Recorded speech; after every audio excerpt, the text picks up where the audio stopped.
Sudah sampai duduk, menyimak, memperhatikan, memahami.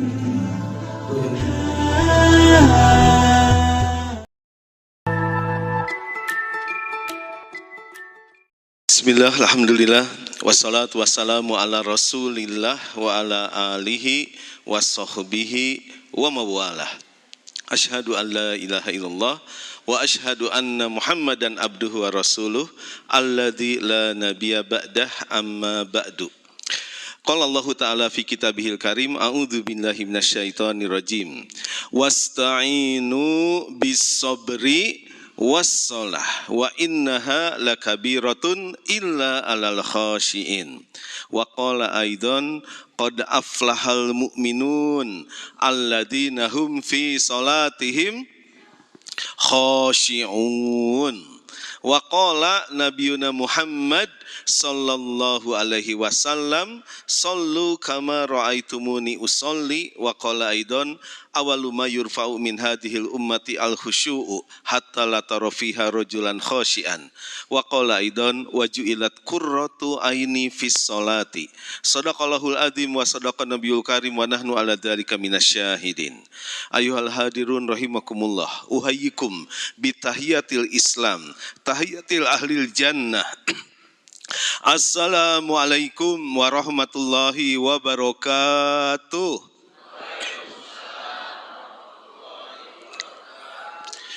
Alhamdulillahirabbil alamin.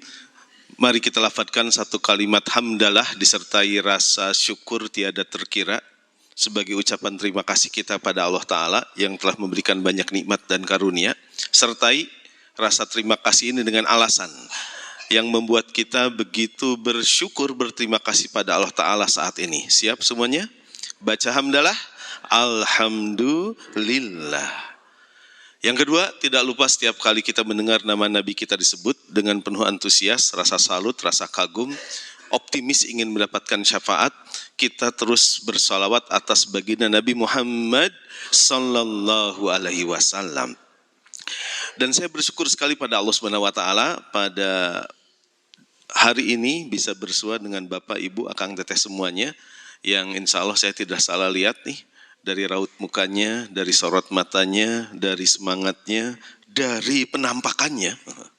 Insya Allah saya sedang bersua dengan orang-orang yang kelak akan berkumpul di surga. Yang aminnya kenceng semoga masuk surga. Yang lebih kenceng semoga dimudahkan ke surga. Yang kenceng penuh semangat semoga dengan keluarganya berkumpul kembali di surga. Dan yang apinya sepenuh hati yakin diijabah, saya doakan semoga segera ke surga. Amin ya rabbal alamin. Siap segera ke surga?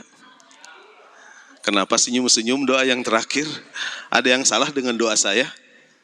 Saya doakan segera ke surga. Doanya salah atau tidak? Cung yang bilang tidak. Ngacung, aya nu ngacung, aya nu asa-asa, aya nu ngacung nas pertengahan. Saya dengan Kang Eri pernah satu pesantren ya. Di pesantren Nurul Albab di Bogor, sama-sama kami dari IPB. Dulu di pesantren kita belajar kaidah usul fikih. Maqasidul lafzi ala niyatil lafzi. Maksud dari ucapan, pernyataan, doa itu tergantung orang yang melafadzkan, orang yang mengucapkan. Kalau doa semoga segera ke surga ditafsirkan segera meninggal, kayaknya aminnya kayak tadi itu. Amin loh, geningan enggal gening. Padahal kalau jujur surga itu bisa disegerakan, mending disegerakan, mending ditunda-tunda. Nah lalaunan itu. Kalau surga itu bisa disegerakan, mending dienggalkan, mending diengke-engke. Cung nuh yang dienggalkan. Masya Allah, ada yang mantap, ada yang asa-asa, mentias manawis gitunya. Hadirin yang Allah muliakan, maksud saya mendoakan segera ke surga, bukan segera meninggal. Tapi mendoakan karena saya menemukan fenomena, tanda-tanda orang yang sedang berlomba-lomba dalam kebaikan. Amin. Pastabikul khairat. Jadi segera ke surga itu bersegera dalam kebaikan. Termasuk duduk di tempat ini usai sholat subuh menyimak kajian ilmu. Karena dengan duduk seperti ini kita sedang dimudahkan ke surga. Amin. Nah, di antara ciri orang bersegera dalam kebaikan, jika ia mendengar hal-hal yang baik, positif, bermanfaat, ia segera mengaminkan jika itu ia harapkan menjadi bagian dari dirinya. Amin. Atau minimal jika ada seorang khotib, seorang pembicara, seorang penceramah menyampaikan hal yang baik, positif, bermanfaat, minimal kita doakan. Semoga apa yang baik, positif, bermanfaat itu menjadi bagian dari orang yang ngomong di depan. Amin gitu hadirin. Alhamdulillah didoakan abdi. Baik, pagi hari ini kita akan membahas sebuah kajian yang saya yakin semuanya sudah merasakan, sudah menemukan, sudah menikmati. Yaitu tentang terapi khusyuk ibadah. Ya, tujuannya sederhana, agar kita bisa nikmat di setiap ibadah, agar segala masalah, beban, derita, tekanan yang kita lalui bisa kita atasi dengan mudah. Kok ada yang amin ini teh? Telat sakedik amin amin gitu ya. Nikmat di setiap ibadah, bisa mengatasi segala masalah, asik atau asik sekali. Hadirin, terapi itu artinya pengobatan, pemulihan dan perawatan. Pengobatan jika sakitnya parah. Pemulihan mentos rada damang, teras hoyong disehatkan, diopnem heula, tong wara keluar, meh pulih heula, jag-jag heula. Yang ketiga perawatan, menjaga, memelihara, meningkatkan apa yang sudah didapat. Jika disyukuri, pasti terus meningkat lebih baik lagi. Sekarang saya mau tanya, butuh yang mana ini teh? Pengobatan, pemulihan, atau perawatan? Pengobatan dibutuhkan bagi mereka nuhusuna hese pisan. Husuna tergantung situasi kondisi, husunya sesekali. Pemulihan itu dibutuhkan mereka yang saya bisa husu, tapi bagaimana ingin lebih meningkat. Perawatan dibutuhkan bagi mereka yang husunya tidak hanya sekedar yakin Allah melihat dirinya tatkala ibadah, tapi ingin beribadah dalam keadaan seakan dirinya melihat Allah Ta'ala. Mau yang mana? Pengobatan, pemulihan, ataupun perawatan? Hoyong kabehanana. Baiklah, kita cek dulu ya dengan sholat yang sudah kita lalui. Biasanya khusyuk kita susah atau mudah? Semuanya ikut menjawab karena terapi itu berbanding lurus dengan respon dari orang yang sedang diterapi. Kalau ada partisipasi, semuanya ikutan merespon, ada kebersamaan, semuanya sama-sama siap untuk diterapi, ada spontanitas, maka kita semuanya akan maksimal terapinya. Setuju? Nah, belum ada respon yang maksimal nih. Setuju? Tar, saya mau pastikan dulu, di depan saya ini adalah calon penduduk surga. Calon penduduk surga, itu orang biasa atau luar biasa? Orang luar biasa, semangatnya biasa atau luar biasa? Cita-citanya biasa atau luar biasa? Kalau ia belajar, mau dapat pelajaran biasa atau luar biasa? Kalau mau dapat yang luar biasa, nggak cukup kita belajar dengan cara biasa, tapi harus belajar dengan cara yang luar biasa. Setuju? Nah, masih ada yang belum ikut menjawab. Saya berharap semuanya ikut menjawab. Setuju? Kalau setuju, jawab setuju, itu sudah biasa. Biar luar biasa, saya tanya setuju, jawabnya sepakat. Setuju? Biar yang tidur, biar yang ngantuk segera terbangun. Sepakat? Baiklah, kita akan mulai dengan satu, menjadikan sholat ini ekspresi cinta kita kepada Allah Ta'ala.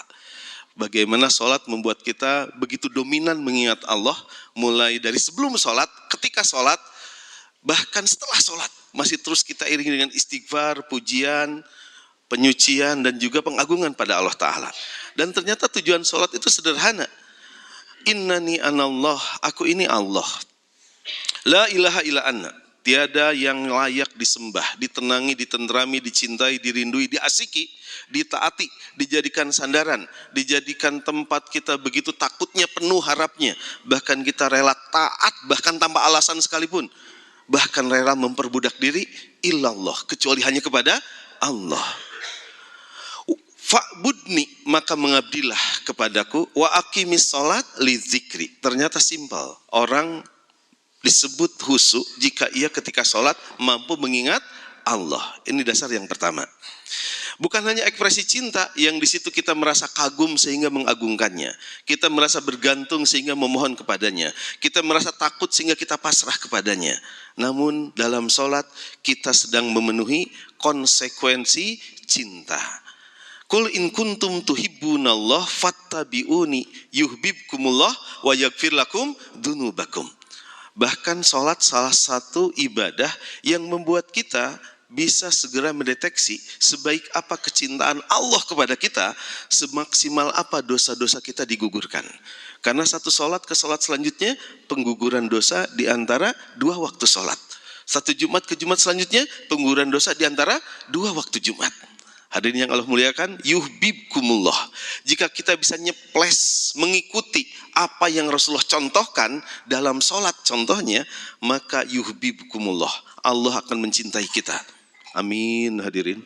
Allah akan mengampuni dosa-dosa kita. Semakin banyak dosa diampuni, semakin hati itu cemerlang. Semakin hati itu cemerlang, semakin banyak cahaya didapatkan, dan semakin banyak hal yang Rasulullah rekomendasikan, itu bisa kita capai. Amin ya Rabbal Alamin. Termasuk sholat itu bukan hanya konsekuensi, ia juga komitmen cinta. Untuk setia dengan apa yang sudah menjadi syarat dan ketentuan agar sholatnya diterima. Shollu kama ra'aitumuni usolli. Jika sholat ingin diterima, ingin yakin itu dalam keadaan diridhoi Allah Ta'ala, maka tidak ada kata lain, sholatnya harus seperti sholatnya Rasulullah Sallallahu Alaihi Wasallam. Saya tidak akan membahas bagaimana fikih sholat yang sifatnya bacaan dan gerakan, karena kita sedang membahas tentang kehusyuan. Setuju? Setuju? Sepakat jawabannya. Setuju? Sepakat? Terapi khusus ibadah ini bertujuan pertama, menikmati setiap ibadah seperti Rasulullah Sallallahu Alaihi Wasallam. Saya kutip sebuah sabda Nabi yang kita semuanya mungkin pernah mendengarnya. Jika ada perkara yang membuat Rasulullah Sallallahu Alaihi Wasallam betah berlama-lama di dunia, ingin lebih lama lagi di dunia, maka perkara itu adalah sholat. Beliau bersabda, waju'ilat qurratu aini fis sholati. Dijadikan kecintaanku pada dunia pada 3 perkara. Salah satunya, waju'ilat qurratu aini fis sholati. Jika ada sebuah kejadian, kegiatan yang begitu mengharu biru, membuat beliau teramat bahagia, mengalami puncak kesenangan, puncak kebahagiaan, puncak kegembiraan, maka momen itu ketika sholat. Dijadikan puncak bahagiaku ketika aku sholat. Qurratu ain, sejuknya mataku, tentramnya jiwaku ketika aku sholat, dibandingkan yang lainnya. Hadirin yang Allah muliakan, kira-kira hadis ini boleh nggak kita contoh? Boleh nggak kita contoh? Boleh atau harus? Harus atau wajib? Sudah atau belum? Jadi nggak ada yang paling menyenangkan, menggembirakan, membahagiakan ketika sholat. Kalau saya sih memperhatikan, saya belum pernah mengisi acara kajian subuh dengan jumlah jamaah lebih banyak dari ini. Ini luar biasa nih. Dan kayaknya sudah begitu bahagia dengan sholatnya. Amin. Sudah atau belum? Atau pengen lebih bahagia? Dijadikan puncak bahagia ketika aku sholat, lebih membahagiakan dibandingkan kesenangan, keasikan, keriangan yang lainnya. Pernah dengar gak hadis ini hadirin? Dijadikan puncak bahagiaku ketika aku sholat. Pernah dengar? Pernah dengar?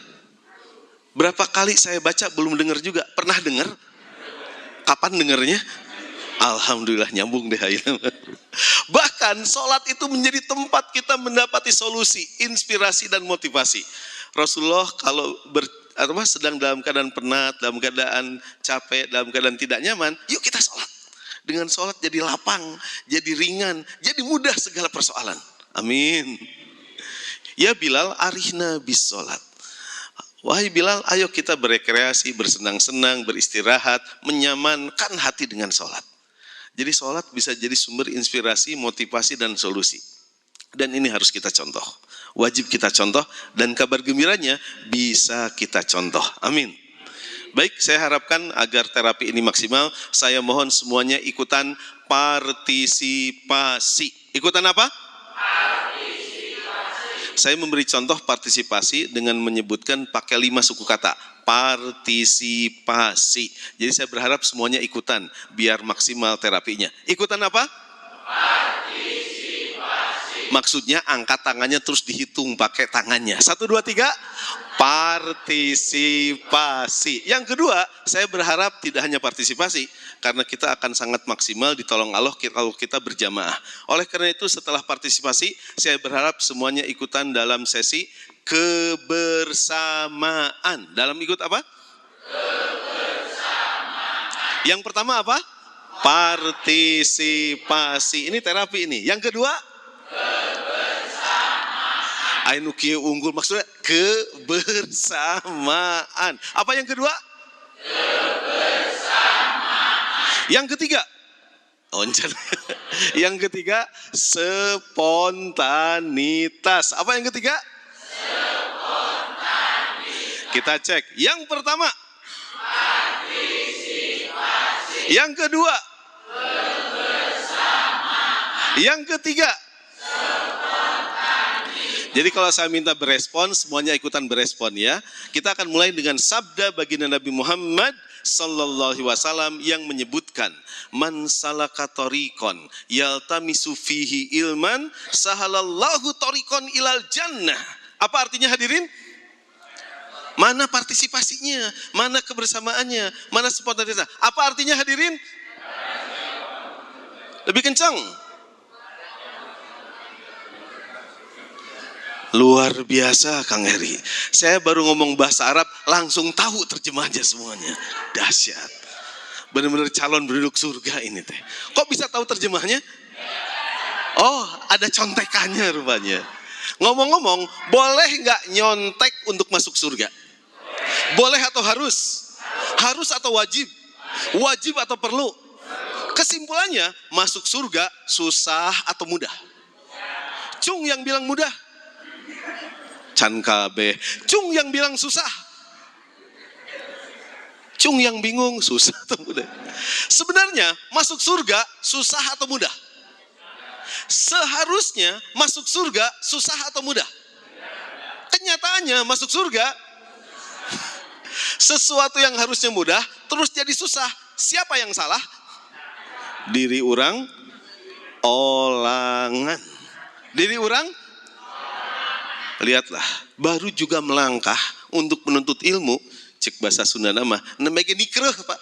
Nemege angkat bade tolabul ilmi, tos digampilkeun ka surga. Amin gitu hadirin. Udah kurang cepat aminnya itu.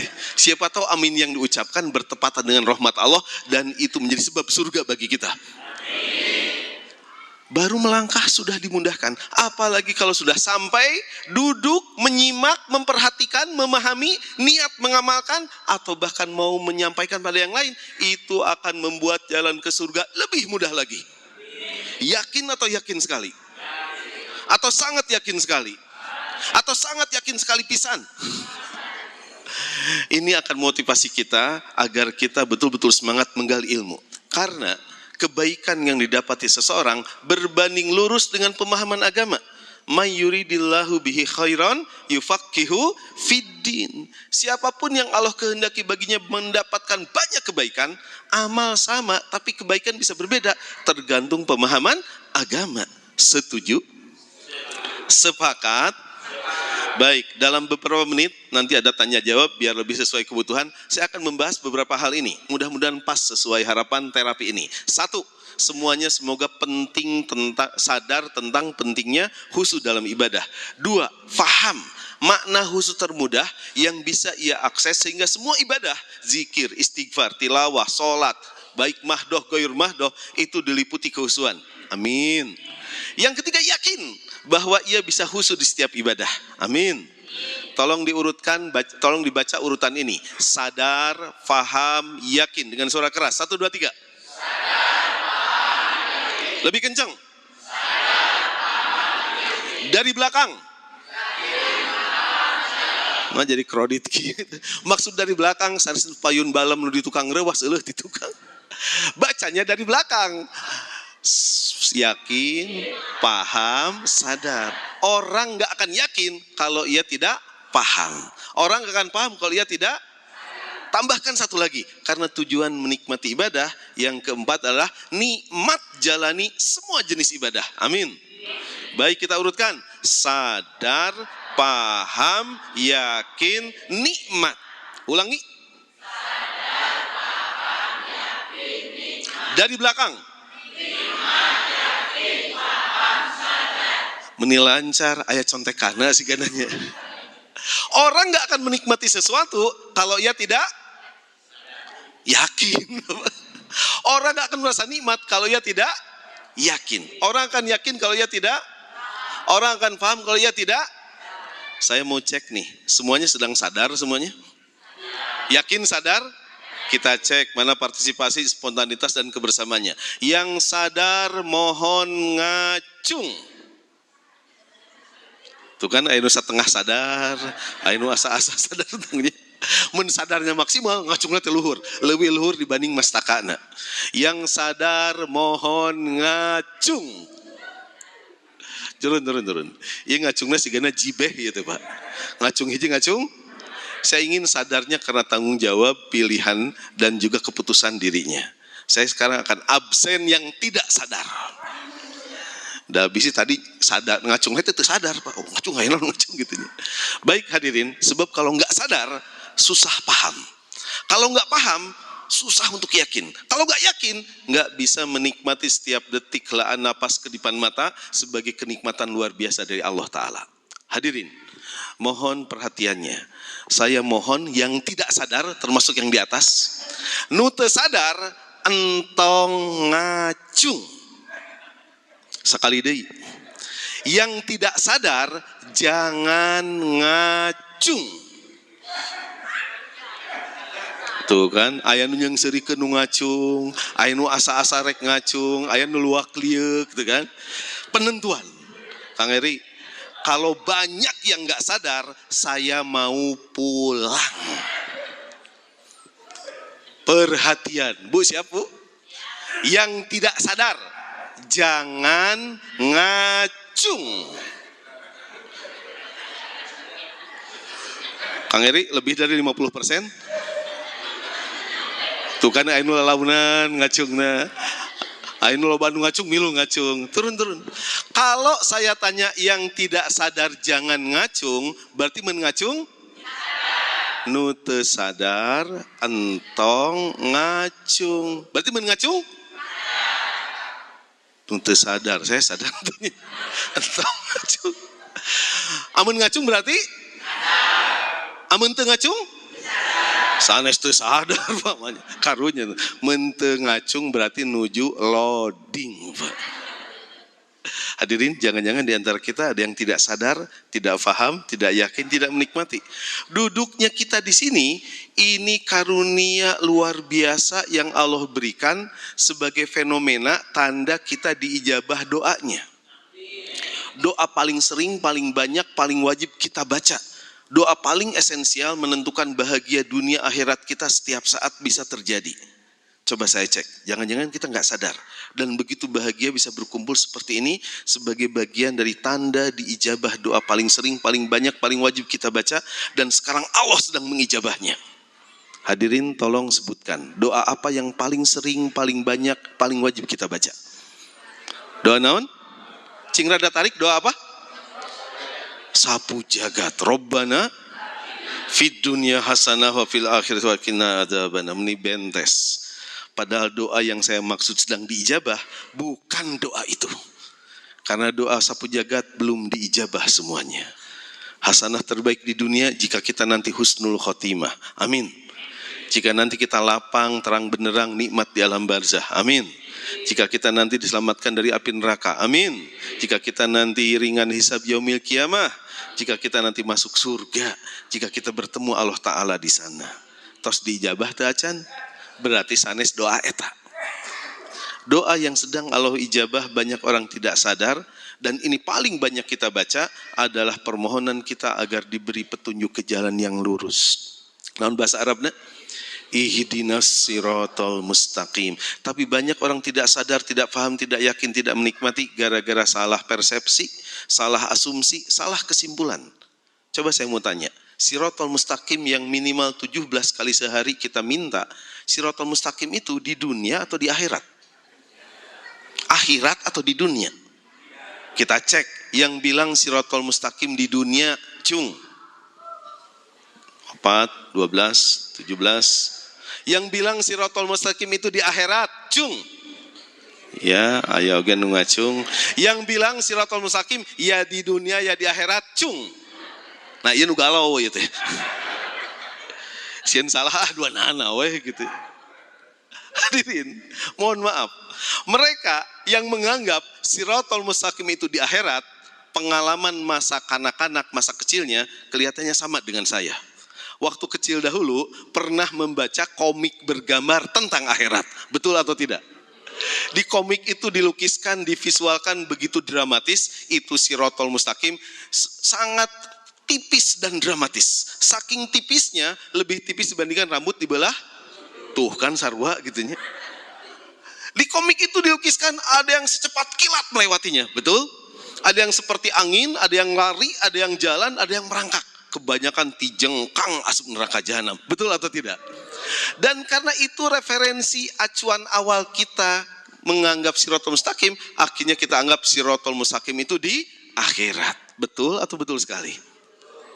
Hadirin, sebenarnya di akhirat kelak dalam terminologi keimanan kita ada memang evaluasi akhir sebelum masuk surga. Tapi namanya nggak pakai al-mustaqim. Namanya itu as-sirat. Namanya apa? As-sirat. Namun syarat dan ketentuan berlaku untuk lulus sebaik apa di atas as-sirat diselesaikan bukan nanti, diselesaikannya di dunia. Ketika seseorang menepati, menyesuaikan diri secara maksimal dengan jalan lurus yang Allah turunkan agar ia bisa menepati jalan ini. Kemudian di sana lulus dengan nilai terbaik, tergantung upayanya. Yang di dunia namanya apa? Sirotol Mustaqim. Yang di akhirat namanya apa? As-sirat. Jadi Sirotol Mustaqim di dunia atau di akhirat? Di akhirat namanya naon? Setuju? Sepakat? Tadi saya bilang doa permohonan minta diberi petunjuk ke jalan lurus sedang diijabah. Saya mau nanya, ini jalan yang lurus atau bukan? Jalan yang lurus atau bukan? Tinggal cek. Sirotol Mustaqim itu sirotol ladina an'am ta'alaihim. Jalan orang yang telah dapat nikmat. Kita cek, aya nikmat tuh calik. Ada nikmat nggak duduk seperti ini? Ada atau banyak? Banyak atau banyak sekali? Atau sangat banyak sekali? Atau sangat banyak sekali pisan bingit kacida? Hadirin, kalau ada 100 orang duduk di sini, masing-masing menyebut satu nikmat yang berbeda, kira-kira masih ada nggak nikmat yang belum disebut? Masih atau banyak sekali? Bener ada nikmat duduk di sini? Padahal can aya konsumsi nah itu kumaha. Bukan soal konsumsi, soal dapat pencerahan, dapat ilmu, bisa ada kebersamaan, kerukunan. Betul atau betul sekali? Cek yang kedua, siratal ladzina an'amta 'alaihim ghairil maghdub, bukan jalan orang yang dimurkai. Kira-kira duduk kita menyimak ilmu seperti ini dalam keadaan kita diridhoi atau dimurkai kira-kira? Diridhoi. Tapi kalau kita maksiat sedikit saja hati kita sudah gelisah. Betul atau tidak? Waladolin, bukan jalan orang yang tersesat. Ini bukan pengajian sesat kan? Ini pengajian orang-orang yang insya Allah kelak akan masuk surga. Amin. Baik, jadi Siratal Mustaqim itu di dunia. Kalau itu di dunia, maksud saya bisa dideteksi, bisa ditemukan, bisa dinikmati, dan jika disyukuri, bisa terus meningkat lebih baik lagi. Amin ya robbal alamin. Kira-kira materi ini penting atau penting sekali? Mau atau tidak? Saya ingin jawaban orang luar biasa, calon penduduk surga. Mau? Belum semuanya berespon. Orang yang luar biasa merespon dengan penuh tekad. Kalau ditanya mau, jawabannya harus mau. Mau? Yakin? Mohon maaf hadirin, kalau kita mengharuskan diri kita untuk sebuah kebaikan, maka kebaikan itu secara alami akan bisa kita capai. Karena segenap potensi tubuh akan menuju pada apa yang kita haruskan pada diri kita. Mohon responnya. Mau? Belum semuanya. Mau? Yakin? Bisa? Karena Bapak Ibu sudah bilang harus bisa, berarti tidak usah saya lanjutkan pun, Bapak Ibu sudah bisa dengan sendirinya. Setuju?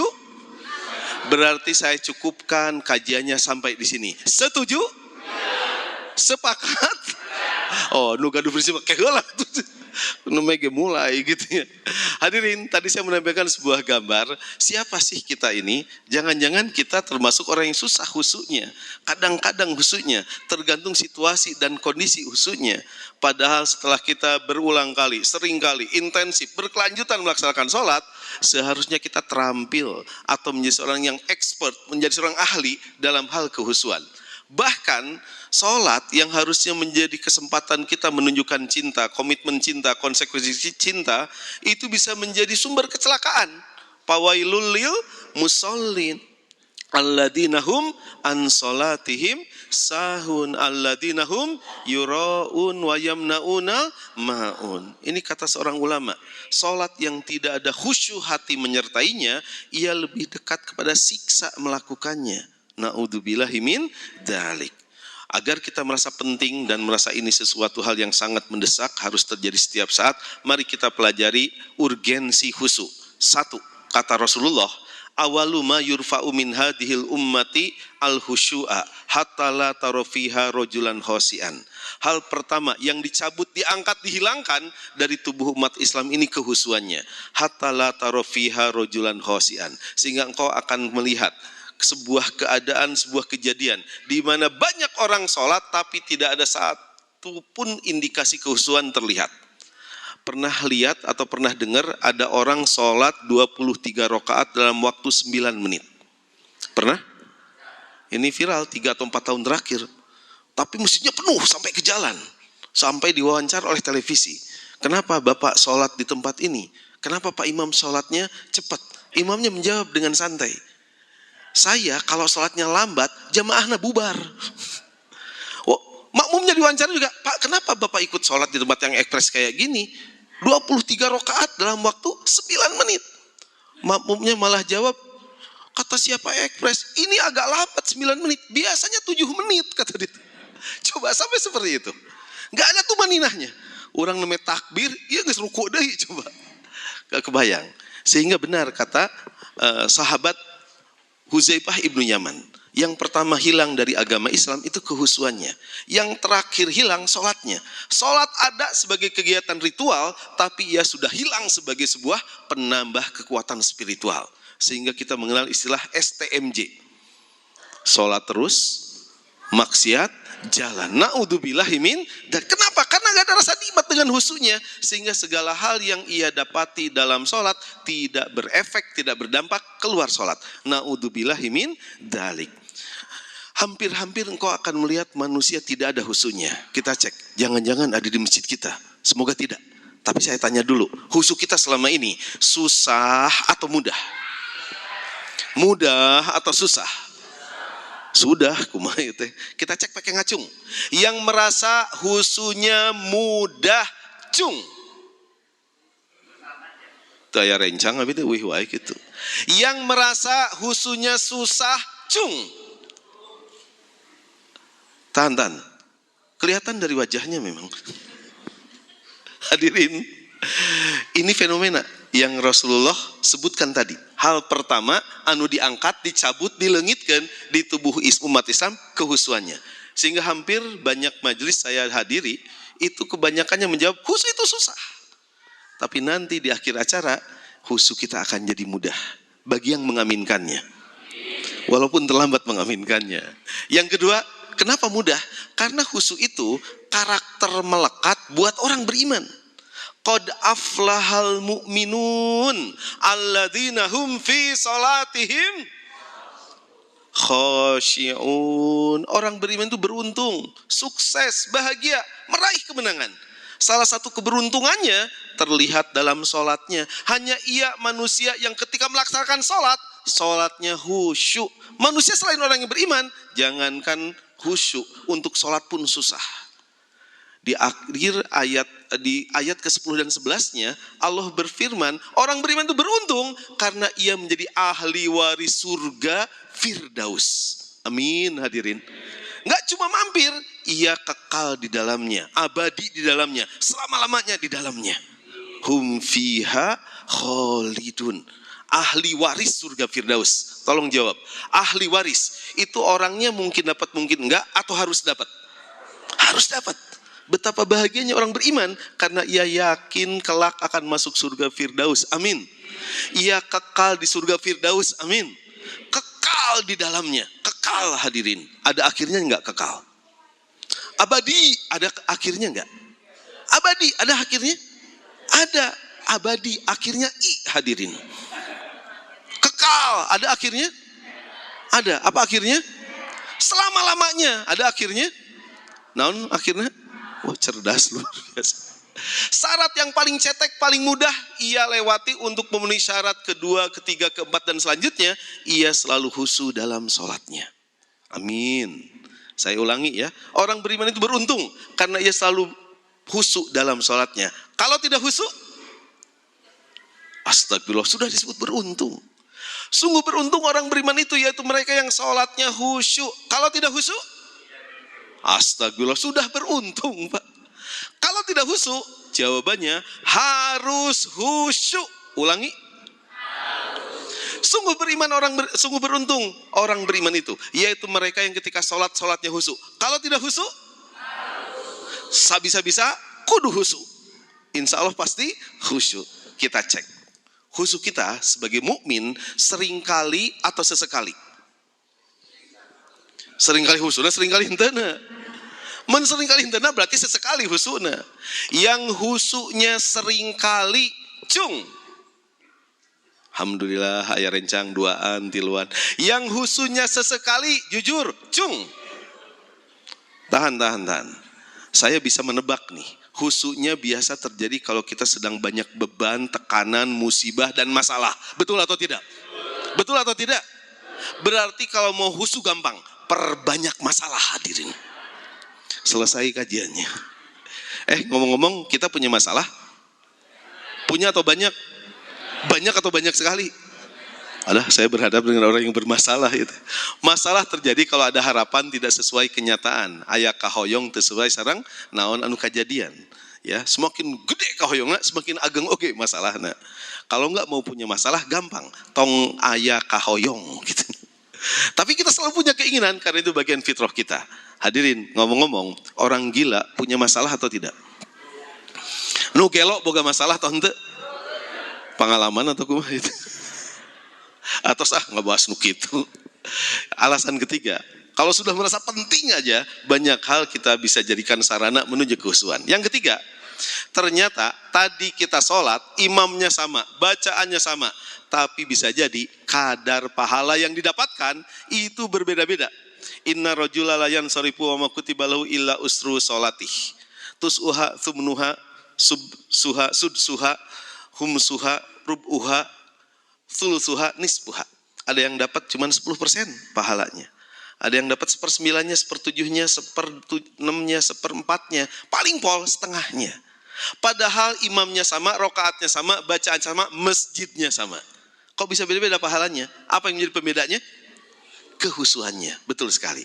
Jadi semakin khusyuk, semakin maksimal pahala yang didapatkan. Amin. Terus aminah terampil, ya, amin. Terkedah dikondisikan deh, amin. Kesimpulannya hadirin, khusyuk itu penting atau penting sekali? Atau sangat penting sekali? Atau sangat penting sekali pisan? Bingit, kacida, luar biasa. Sekarang kita cek khusyuk maksimal kita. Karena ini harapan menikmati ibadah. Rasulullah bersabda, jika kita ingin meraih kehusuan paling maksimal, beliau merekomendasikan, anta budallaha ka'annaka taroh. Beribadalah engkau kepada Allah seperti sungguh engkau melihatnya. Ka seperti annaka engkau ini sungguh tarohu melihatnya. Namun Islam ini luas, mudah, ringan, lapang. Jika kita belum bisa mencapai ibadah tipe pertama ini, beribadahlah dengan tipe kedua. Fa innahu yarok. Fa ilam takun taroh, jika engkau tidak mampu melihatnya, fa innahu yarok. Dia Allah melihatmu. Jika kita mencapai keadaan ini, sholat kita, ibadah kita, seakan kita sedang ada di surga. Amin. Karena kita nggak mungkin melihat Allah di dunia. Tapi di surga yang suci, semua orang sudah disucikan, akan mendapati Allah yang maha suci, apa adanya. Dan kita bisa melihatnya. Amin. Jadi kalau betul kita ka'annaka taroh, kita sedang beribadah seakan berada di surganya.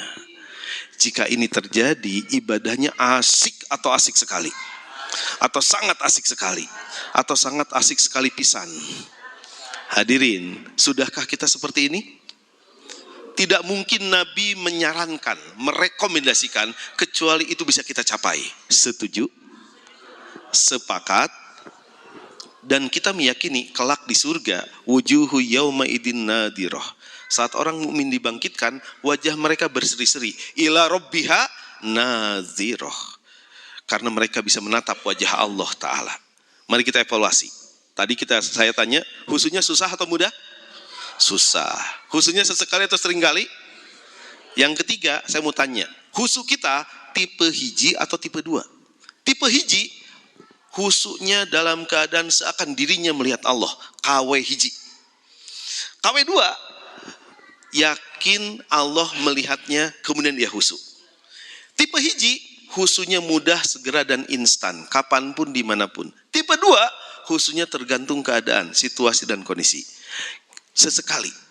Udah sesekali, susah lagi. Tipe manakah kita? Tipe hiji, tipe 2? Jujur, tipe hiji, tipe 2? Kan biasa kalau tabib atau dokter meriksa kan hanya dulu, baru tahu apa yang harus diobati. Tipe 1 atau tipe 2? Jujur pakai ngacung. Nu kalebet tipe hiji, cung. Nu hoyong tipe kahiji, cung. Nah, berarti hoyong calager ya teh turun. Nu rumaos masih tipe K2, cung. Ucapkan hamdalah. Alhamdulillah. Aya keneh tipe na. Tadi abi ninggal aya nu teu ngacung masalahna. Tipe hiji cicing, tipe 2 lain. Tipe naon kira-kira? Tipe au ahlap. Seharusnya khusyuk kita susah atau mudah? Seharusnya seringkali atau sesekali? Kenyataannya susah atau mudah? Kenyataannya sesekali atau seringkali? Jadi siapa yang salah? Diri kita? Olangan. Mungkin salah asumsi, salah anggap. Mungkin salah persepsi, salah tanggap. Mungkin salah konklusi, salah menyimpulkan. Siap-siap ya untuk banyak kita berenung betapa banyaknya keterbatasan, kesalahan, keburukan kita dalam menanggapi segala yang datang dari Allah dan Rasul-Nya, sehingga yang mudah jadi susah. Padahal Allah menghendaki mudah, tidak menghendaki susah. Padahal agama ini turun bukan untuk memberatkan, tapi untuk melapangkan. Padahal Quran ini turun bukan untuk menyempitkan, tapi untuk membuat kita merasa lapang. Cek hadirin, jangan-jangan kita betul salah persepsi, salah asumsi, salah konklusi, salah anggap, salah tanggap, salah kesimpulan. Mohon baca firman Allah yang ada di depan ini. 1, 2, 3. Wasta'inu bis-sobri was-sholah wa innaha lakabiratun illa alal khashiin. Wasta'inu, ini kalimat perintah. Hendaknya engkau minta tolong kepada Allah bis-sobri, melalui sabar, was-sholati, dan melalui sholat. Wasta'inu, akar katanya sama dengan nasta'in. Kepada engkau aku menyembah, iyyaka na'budu. Kepada engkau aku meminta pertolongan, wa iyyaka nasta'in. Ini jadi perintah. Minta tolonglah kalau kita punya masalah, harapan, cita-cita, dan keinginan kepada Allah. Satu, dengan sabar.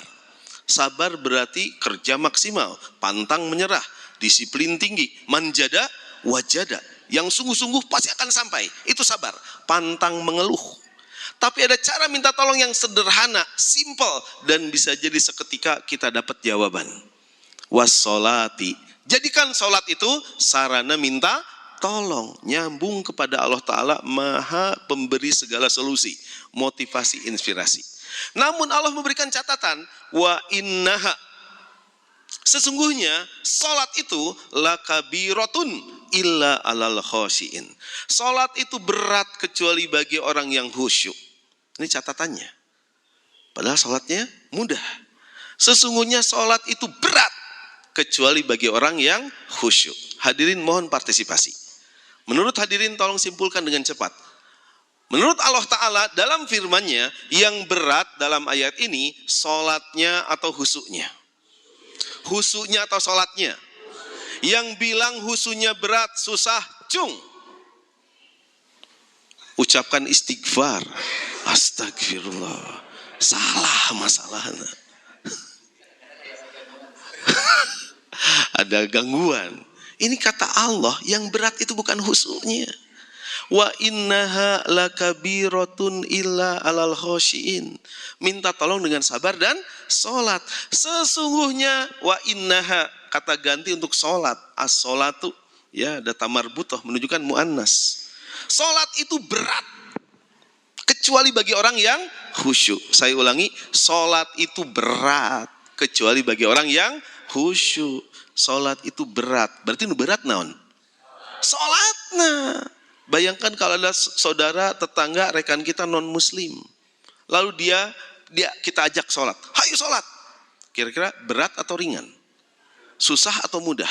Susah. Bisa jadi marah. Betul atau tidak? Sesungguhnya sholat itu berat. Kecuali bagi orang yang khusyuk. Berarti orang yang khusyuk, sholatnya berat atau ringan? Mudah atau susah? Jadi ciri orang khusyuk, sholatnya mudah, sholatnya ringan. Setuju? Sepakat? Ciku abi dicek. Selama ini kita sholat, susah atau mudah? Berat atau ringan? Tolong dijawab. Sholat kita susah atau mudah? Berat atau ringan? Iya kan? Takbir, iftitah, fatihah, surat, ruku, itidal, sujud, sampai tahiyat selesai. Itu kita lakukan susah atau mudah? Berat atau ringan? Saking ringan dan mudahnya, itu sholat biasanya orang sok gancang sholat. Betul atau tidak? Saking mudah dan ringannya, sambil sholat, kita bisa bikin banyak judul dalam sholat kita. Betul atau tidak? Ibu-ibu takir sholat bu, Allahu Akbar, iftitahna lancar, fatihah lancar. Pas asup surat, engke masak naonnya. Ayah hayam rek digoreng, rek disemurnya. Ruku disemur we lah. Bangkit deh mikirkan sayurna, sayur sop, sayur asem, sambal naon. Beres sholat, beres menu makan malam bu. Alhamdulillah. Tapi sholatnya lancar, 4 rakaat, bacaannya lancar, bentes gitu ya. Kabar gembiranya, jika kita sudah mudah dan ringan laksanakan sholat, berarti kita termasuk orang yang khusyuk. Amin gitu hadirin. Udah telat wah itu amin. Lihatlah ini firman Allah nih. Sholat itu berat kecuali bagi orang yang khusyuk. Berarti orang yang khusyuk, sholatnya ringan, sholatnya mudah. Kalau kita sudah mudah dan ringan, berarti kita sudah termasuk orang yang khusyuk. Nu aminah tarik insya Allah termasuk orang yang khusyuk. Anu can tarik berarti masih loading gitu. Oh jadi khusyuk gini kan gitu. Baik, saya akan beri penjelasan. Kembali ke ayat yang tadi pertama saya angkat. Innani anallah la ilaha illa anna fa'budni wa aqimis salat lidzikri. Salat itu Allah adakan dengan tujuan agar kita mengingatnya. Kadar hati mengingat Allah Ta'ala itu menjadi kadar kehusuan. Kadar dominan hati mengingat Allah itu menjadi sebab kehusuan. Jika hatinya dominan mengingatnya, maka maksimal juga kehusuannya. Jika hatinya minimal mengingatnya, minimal juga kehusuannya. Fahim tuh? Abi kita ngajar di pesantren oke di Lembang, menaros ke santri, naros santri nganggo bahasa surga, bahasa Arab. Tum itu kata ganti untuk orang kedua banyak. Nah itu kata ganti untuk orang pertama banyak. Jadi kalau ditanya fahim tum, jawabannya sok meh sadayana diajar bahasa surga. Yang saya ingat Kang Eri di pesantren itu dalam Muhtarul Hadis, hubbu arabiyun li thalasin, cintai bahasa Arab karena 3 hal. Li'anni arabiyun, karena aku orang Arab kata Rasulullah. Cinta padaku, cinta pada segala yang menyertaiku, latar belakangku. Yang kedua, li'annal Quran arabiyun, Quran turunnya pakai bahasa Arab. Itu surat cinta. Kalau kita ingin maksimal memahami, fahami bahasanya. Yang ketiga, li'anal kalam ahlul jannati fil jannati arabiyun. Obrolan penduduk surga di surga pakai bahasa Arab. Alas ya kumai. Bapak Ibu mau nggak masuk surga tapi bengong di surga? Mau atau tidak? Mau atau tidak? Mau aja. Yang penting di surga. Amin. Kalau sudah di surga apa yang diingini langsung terjadi. Amin. Oke, sekarang saya mau tanya. Tujuan sholat itu untuk mengingat Allah. Semakin dominan mengingat Allah, semakin maksimal khusyuknya. Semakin minimal juga khusyuknya. Tapi sudah khusyuk. Cuman kurang khusyuk, belum maksimal khusyuk. Mengingat Allah itu susah atau mudah? Tolong jawab. Ingat ke Allah susah atau mudah? Berat atau ringan? Kapanpun dimanapun kita selalu bisa mengingat Allah. Bahkan kalau saya tanya, hadirin, tolong tunjukkan sesuatu di tempat ini, boleh benda, boleh kejadian atau apapun yang sesuatu itu nggak ada hubungannya dengan Allah. Kalau ada yang bisa menjawab, saya kasih hadiah umroh. Tapi jawabannya nggak boleh mustahil, nggak ada atau nggak mungkin. Cari sesuatu yang nggak ada hubungannya dengan Allah. nggak bisa dikaitkan dengan Allah. Coba cari hadiahnya umroh Pak. Ayo, ada? Ayo, ada nggak? Sesuatu yang nggak ada hubungannya dengan Allah. Nggak ada yang dapat hadiah umroh. Nggak apa-apa nggak dapat hadiah umroh. Yang penting hikmahnya. Yang penting bahwa mengingat Allah susah atau mudah? Mudah atau mudah sekali? Kalau khusyuk itu tergantung kadar dominan hati mengingat Allah, berarti khusyuk itu mudah atau susah? Mudah atau susah? Ingat Allah susah atau mudah? Berarti khusyuk itu mudah atau susah? Hadirin, setelah hampir 8 atau 9 tahun saya mendalami terapi khusyuk ibadah, saya simpulkan makna keadaan penyebab khusyuk termudah itu terjadi kalau hati kita DMA. Hati kita? Naon DMA teh? Luar biasa, palinter. Dominan hati mengingat Allah. Semakin dominan, semakin maksimal khusyuknya. Semakin minimal juga khusyuknya. Jadi sederhana aja, di surat 57 ayat 16 Allah sebutkan, baru 4 tahun para sahabat memeluk agama Islam, mereka ditegur oleh Allah Subhanahu wa taala.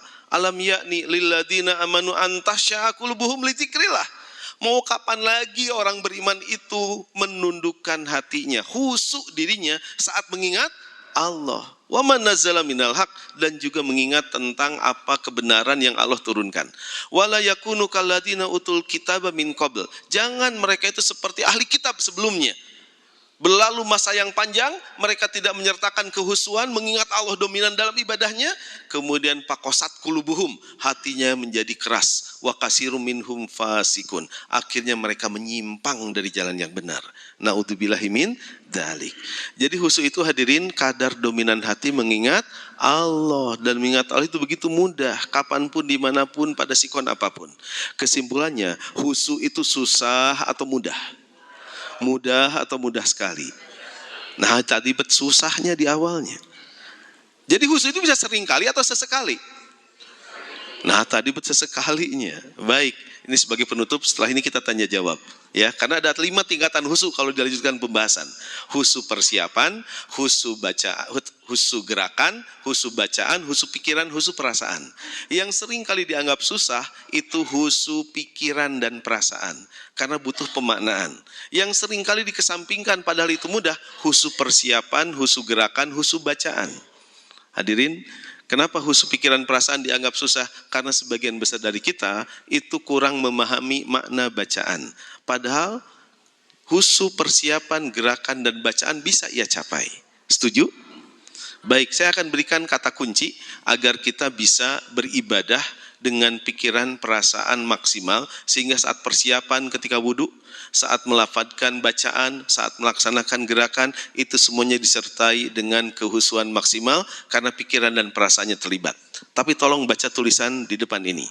Beribadah agar kita, tolong baca, lebih dekat dengan Allah. Lebih kencang? Agar kita? Agar kita? Sehingga kita? Saya nunggu yang mengucapkan amin sebenarnya. Tapi telat kan ya, amin. Dekat, ridho, bahagia. Ulangi. Dekat dengan siapa? Ridho pada siapa? Bahagia bersama siapa? Baca dari belakang. Bahagia, ridho, dekat. Jika Rasulullah menyatakan dijadikan puncak bahagiaku ketika sholat, karena beliau menyertai sholatnya penuh keridoan, penuh kepuasan, penuh kesenangan. Dan keridoan ini urusan hati. Dan hati ini bukan kita yang memiliki, bukan kita yang mengatur, bukan kita yang membolak-balik. Tapi siapa? Allah Ta'ala. Sehingga kalau ingin hatinya ajeg dalam keridoan, dan bahagia itu sesuatu yang metik, otomatis kita dapatkan, nggak ada kata lain kecuali mendekat kepada Allah. Sehingga semua ibadah dalam Islam disebutnya taqarrub, upaya mendekat pada Allah. Jadi dekat, ridho, bahagia, 3 kata kunci yang bisa kita sertakan dalam pikiran, perasaan kita saat kita sedang beribadah. Ingin dekat padamu, ridho kepadamu, bahagia bersamamu, hingga aku mencintaimu. Amin. Baik hadirin, karena targetnya khusyuk itu jadi mudah, datos mudah gini kan Pak? Khusyuknya bisa seringkali, ternyata sudah seringkali. Dan kita meyakini duduknya kita ini pun bagian dari tanda Allah menyayangi kita semuanya. Amin.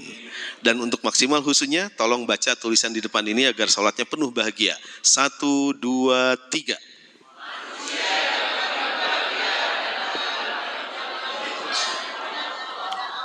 Amin gitu. Iya, Aminah masih terpaksa gitu. Tapi meraih khusyuk sampai jadi keasikan luar biasa, memang urutannya seperti itu. Pertama, terpaksa. Pertama apa? Yang kedua, biasa. Yang kedua, biasa. Yang ketiga, butuh. Yang ketiga, butuh. Yang keempat, asik. Apa yang keempat? Tolong kita urutkan. Terpaksa, biasa, butuh, asik. Sekali lagi. Dari belakang. Asik, butuh, biasa, terpaksa. Mau sholat maksimal dengan khusyuk, paksakan heula di awal waktu, bahkan belum azan sudah ke sini.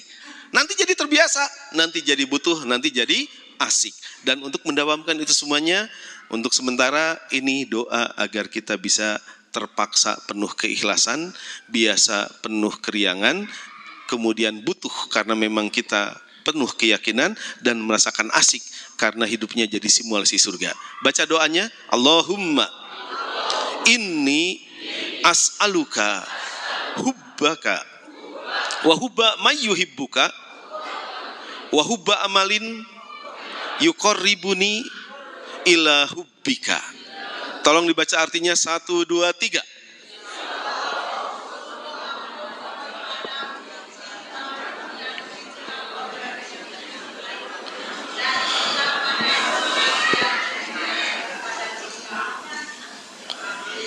Nah, ada beberapa orang sudah mulai amin, sudah mulai biasa. Bisa diingatkan dia, amin. Awalnya terpaksa, lama-kelamaan biasa. Selanjutnya butuh, puncaknya termasuk menghafal doa ini, mendawamkannya, dan mewariskan doa ini pada anak-anak kita. Ini doa biasa atau luar biasa?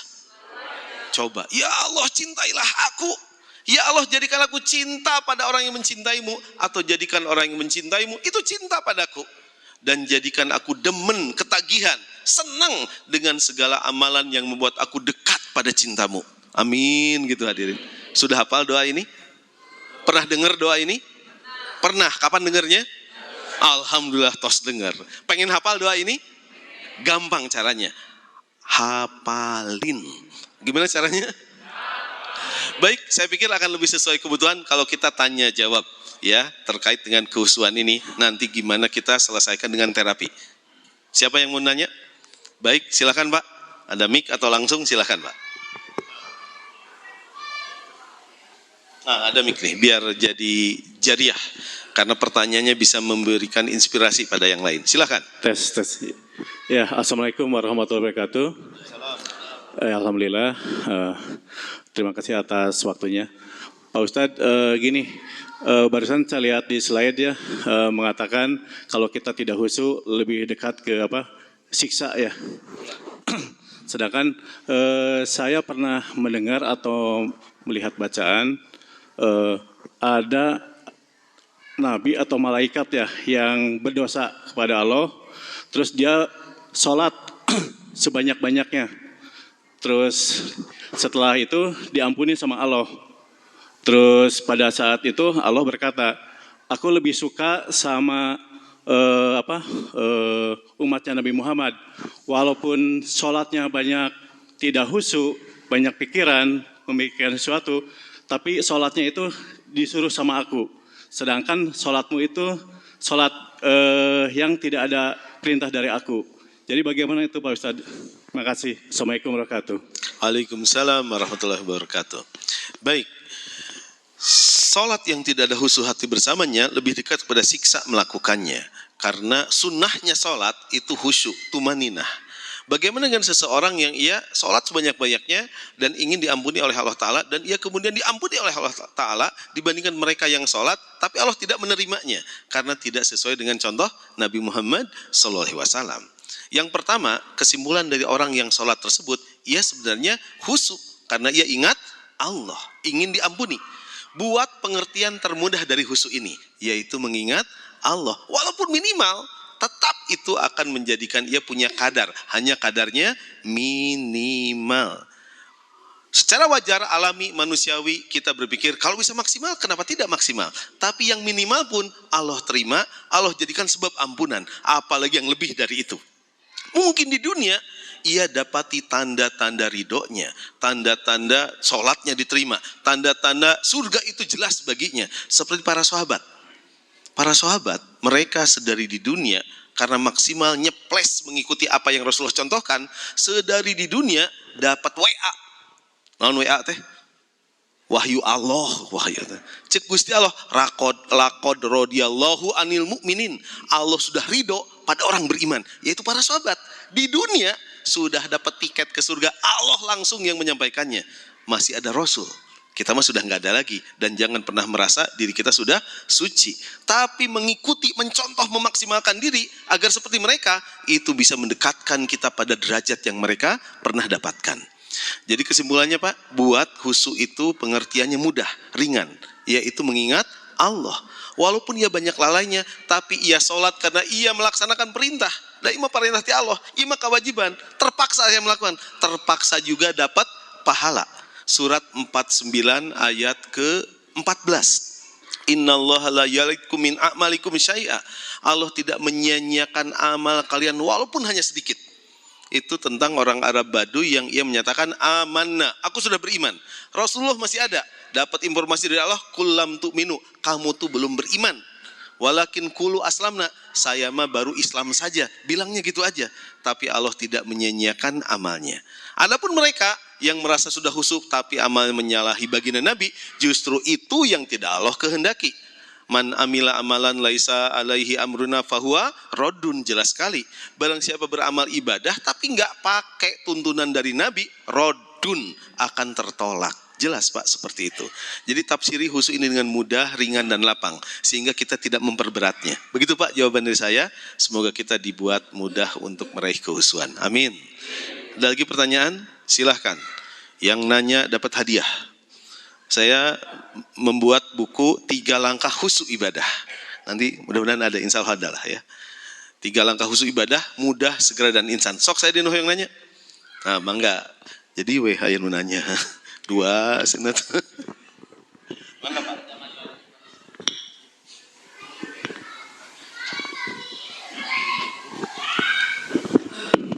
Baik, terima kasih atas kesempatannya.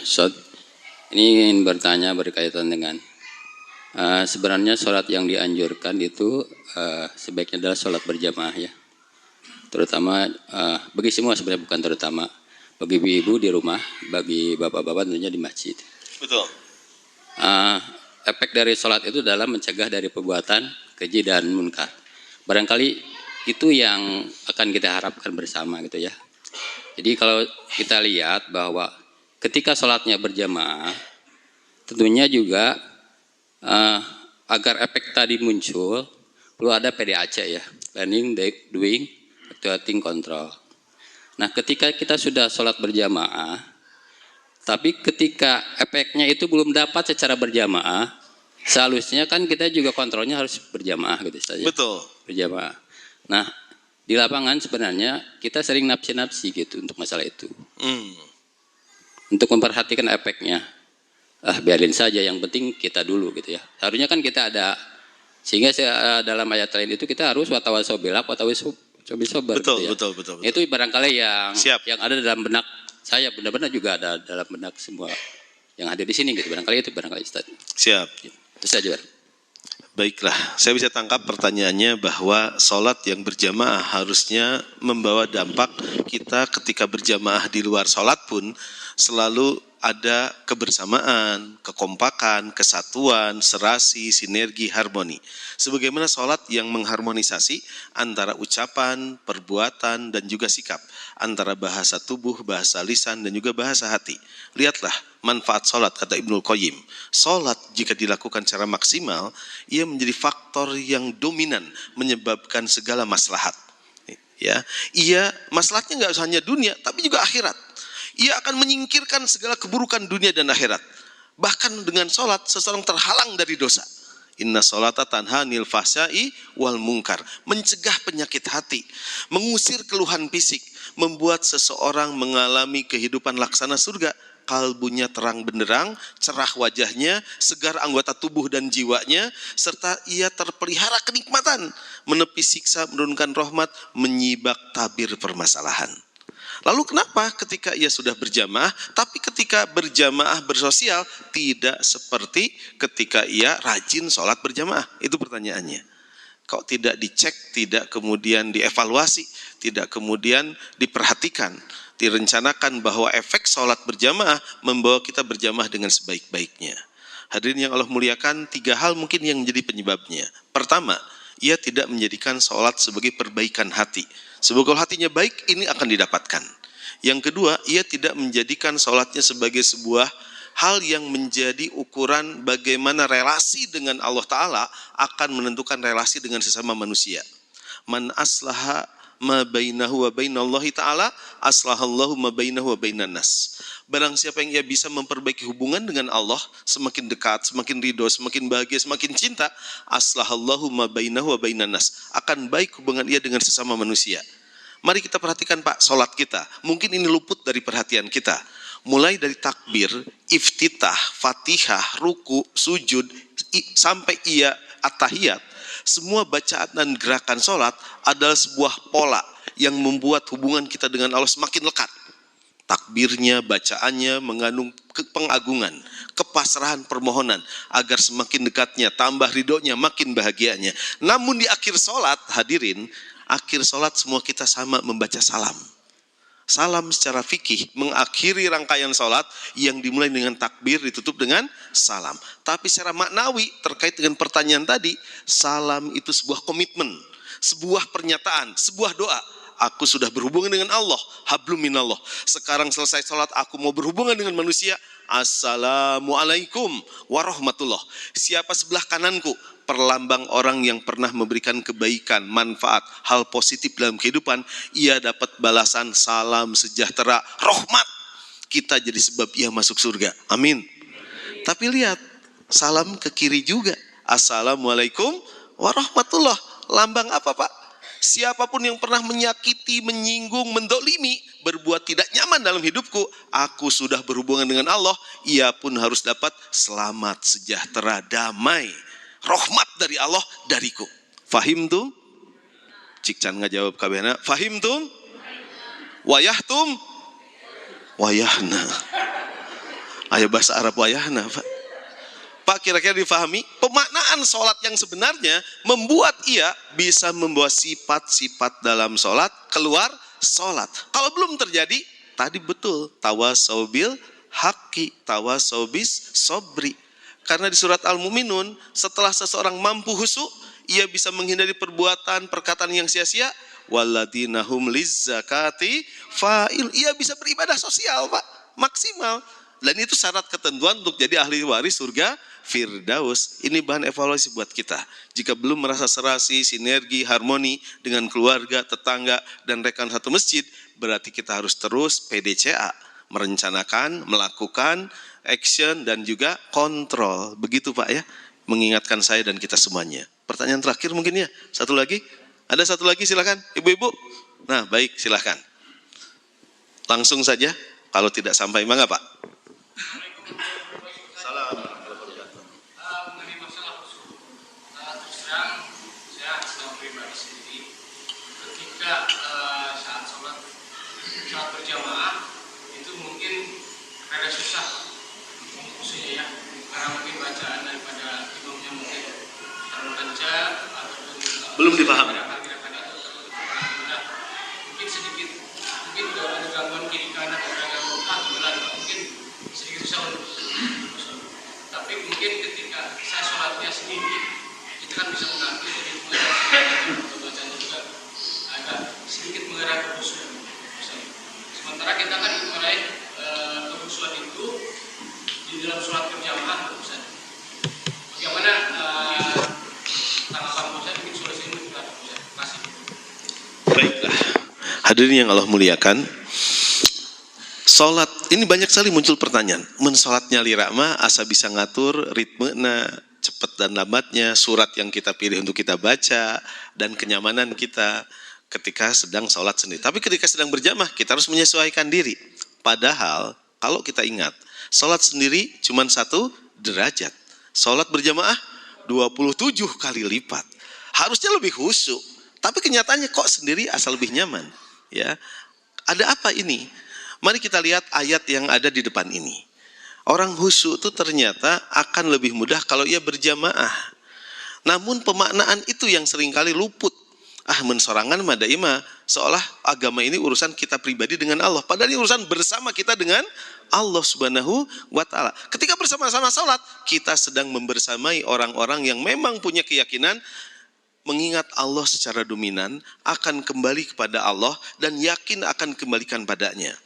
Yang pertama Pak, mari maknai khusyuk ketika sholat berjamaah dengan mudah, dengan sederhana, dengan instan. Sehingga walaupun bacaannya kita tidak mengerti, walaupun sholatnya terasa cepat, walaupun hal-hal yang biasa kita lakukan ketika sendiri tidak tercapai, tapi kita tetap khusyuk. Coba kondisikan hal ini berdasarkan ayat tadi menjadi hal yang terus mengemuka di hati kita ketika berjamaah. Walaupun bacaannya tengenaheun, saya tetap mengingatmu ya Allah. Walaupun ia sholat gancang, saya yakin bersama-sama akan menemuimu ya Allah.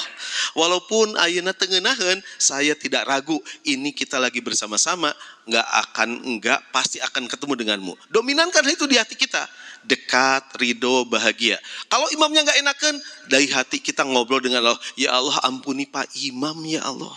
Takdirkan ia jadi ahli surgamu ya Allah. Walaupun bacaannya nggak nyaman saat ini, tapi aku yakin ia ikhlas dan akan masuk. Itu juga bagian kekhusyukan. Yang penting ingat Allah. Dominankan hal tersebut, ini akan membantu kita tetap khusyuk ketika sedang berjamaah. Atuh kumaha Ustaz, bacaan imamna panjang, urang teu apal hartosna. Kumaha memaknai?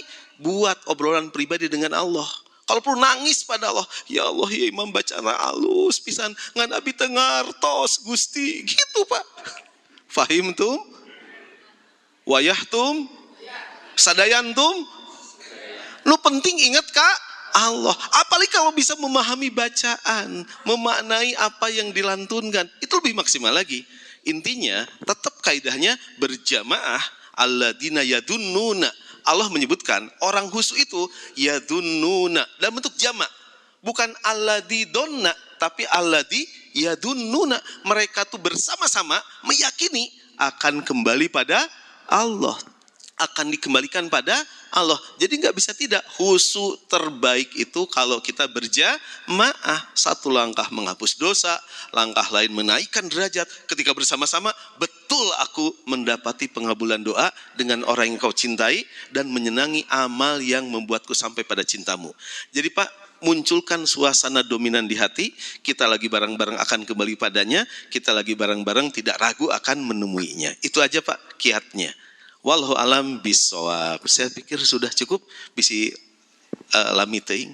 Hadirin, mudah-mudahan ada manfaatnya dan mudah-mudahan satu waktu kita bisa mengkaji ruang lingkup kekhusyuan secara maksimal Kang Eri. Mulai dari persiapan, mulai dari gerakan, bacaan dan juga pikiran serta perasaan. Karena tiga yang pertama ini mudah sebenarnya. Nah, 3 yang kedua ini butuh pemaknaan, melebur arti, mengikat makna. Mudah-mudahan satu waktu saya bisa silaturahmi lagi ke sini. Hadirin, mari kita tundukkan kepala kita memohon kepada Allah Subhanahu wa Ta'ala agar kajian kita mengantarkan kita lebih dekat kepadanya, ridho dengannya, dan akhirnya kita selalu bahagia di setiap ibadah kita. A'udzu billahi minasyaitonir rajim. Bismillahirrahmanirrahim. Alhamdulillahirabbil alamin, hamdan naimin hamdan syakirin, hamdan yuafi ni'amahu wa yukafi mazidah. Ya Rabbana lakal hamdu kama yanbaghi li jalali wajhikal karim wa adimi sultanik. Allahumma sholli ala sayidina Muhammad abdika wa nabiyyika wa rasulika nabiyil ummi wa ala alihi wa sahbihi wa salim taslima. Adada ma akhata bihi ilmuk wa khata bihi qalamuk wa ahsahu kitabuk. Wardallahumma an sadatina Abi Bakrin wa Umar wa Utsman wa Ali wa ani sahabati ajmain wa ani tabi'in wa tabi'ihim bi ihsanin ila yaumiddin. Allahumma rabbana zalamna anfusana wa illam taghfir lana wa tarhamna lanakunanna minal khasirin. Allahumma inna na'udzubika min ilmin la yanfa wa min qalbin la yakhsha wa min nafsin la tasba wa min du'ain la yusma. Ya Allah, ini kami hamba-hambamu ya Allah. Kami berlindung kepadamu dari ilmu yang tidak bermanfaat. Ampuni kami jika kajian, wawasan, pengalaman yang kami dapati tidak membuat kami dekat padamu ya Allah. Jadikan semua ilmu, wawasan, pengalaman kami menjadikan kami ingin taqarrub, selalu mendekat, ridho dan bahagia bersamamu ya Allah. Wa na'udzubika min qalbin la yakhsha. Ya Allah, jika ilmu tak bermanfaat, niscaya hatinya tidak akan khusyuk, tidak akan takut kepadamu, tidak akan berendah diri di hadapanmu. Ya Allah, lindungi kami dari hati yang tidak khusyuk, hati yang tak tergetar manakala namamu disebut di setiap kumandang azan, atau hati yang tak bertambah keimanan manakala ayat-ayatmu dibacakan. Wa na'udzubika min nafsin la tasba. Dan ya Allah, kami berlindung kepadamu dari hawa nafsu yang tak pernah puas. Lindungi kami ya Allah dari dikuasai hawa nafsu. Karuniakan kami bisa mengarahkan hawa nafsu sesuai syariatmu.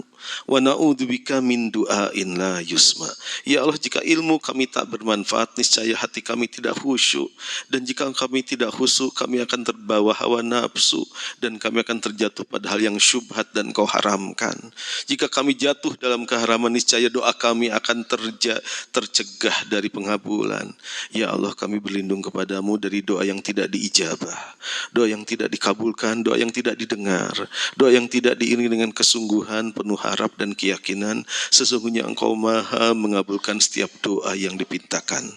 Allahumma inna nas'aluka salamatan fid din wa afiatan fil jasad wa ziyadatan fil ilmi wa barakatan fil rizki wa taubatan qoblal maut ya Allah, wa rahmatan indal maut ya Rahim, wa magfiratan ba'dal maut ya Ghafur. Allahumma hawin alaina fi sakaratil maut wa najata minan nar wal afwa indal hisab wal fauza bil jannah. Allahumma inna nas'aluka ridhoka wal jannah wa na'udzubika min sakhatika wan nar. Allahumma aslih lana dinana ya Allah, perbaiki agama kami, karena itu adalah pokok dan pangkal urusan kami, sehingga setiap ibadah kami haturkan penuh kehusuan. Wa aslih lana dunyana, perbaiki dunia kami, karena itu tempat kami menetap saat ini. Jika ada yang sedang sulit, mudahkan ya Allah. Jika ada yang sedang sempit, lapangkan ya Allah. Jika ada yang sedang sakit, sehatkan ya Allah. Wa aslih lana akhiratana, perbaiki akhirat kami ya Allah, sehingga jiwa-jiwa ini kelak Engkau ridhoi ya Allah. Ya Allah, jadikan hidup kami penambah kebaikan dan ketaatan, bukan menambah keburukan dan kemaksiatan. Dan jadikan wafatnya jiwa-jiwa ini kelak dalam keadaan husnul khotimah ya Allah. Wafat ketika sedang taat ya Allah, wafat ketika sedang berzikir ya Allah, wafat dalam keadaan tiada kalimat terindah di akhir hayatnya kecuali kalimat tahlilmu, la ilaha illallah. Lapatkan kalimat tahlil sepenuh hati, la ilaha illallah, seakan kita melapatkan kalimat kecintaan kepada Allah Ta'ala, la ilaha illallah, seakan malaikat maut datang namun kita sambut dengan penuh sukacita dengan kalimat indah ini, la ilaha illallah. Mari kita tutup dengan doa sapu jagat sambil membayangkan segala hasanah dunia dan akhirat kita dapat. Semoga dengan doa sapu jagat keluarga kita sakinah, mawadah, warahmah, amin. Anak-anak dan keturunan kita soleh dan solehah, amin. Ilmu kita bermanfaat, ibadah kita istiqomah, rumahnya memadai, kendaraannya mencukupi, dan akhir hidupnya husnul khotimah. Kelak diberi lapang, terang, nikmat di alam barzah. Saat dibangkitkan wajahnya bermuka cerah, ringan hisab di yaumil kiamah, dijauhkan dari api neraka, mendapatkan syafaat dari baginda Nabi tercinta, dipersilahkan masuk surga, dan kita bersama kelak menemui Allah Ta'ala, melihatnya dalam keadaan bahagia. Dilafadzkan doa sapu jagatnya sepenuh hati. Rabbana atina fid dunya hasanah wa fil akhirati hasanah wa qina adzabannar. Ulangi sekali lagi untuk orang yang teramat kita cintai. Rabbana atina fid dunya hasanah wa fil akhirati hasanah wa qina adzabannar. Subhana rabbika rabbil izzati amma yasifun wassalamun alal mursalin walhamdulillahi rabbil alamin. Wal afu minkum hadanallahu wa iyyakum ajmain. Aqulu qouli hadza wastaghfirullaha li wa lakum. Wassalamu alaikum warahmatullahi wabarakatuh. Waalaikumsalam warahmatullahi wabarakatuh. Jazakumullah.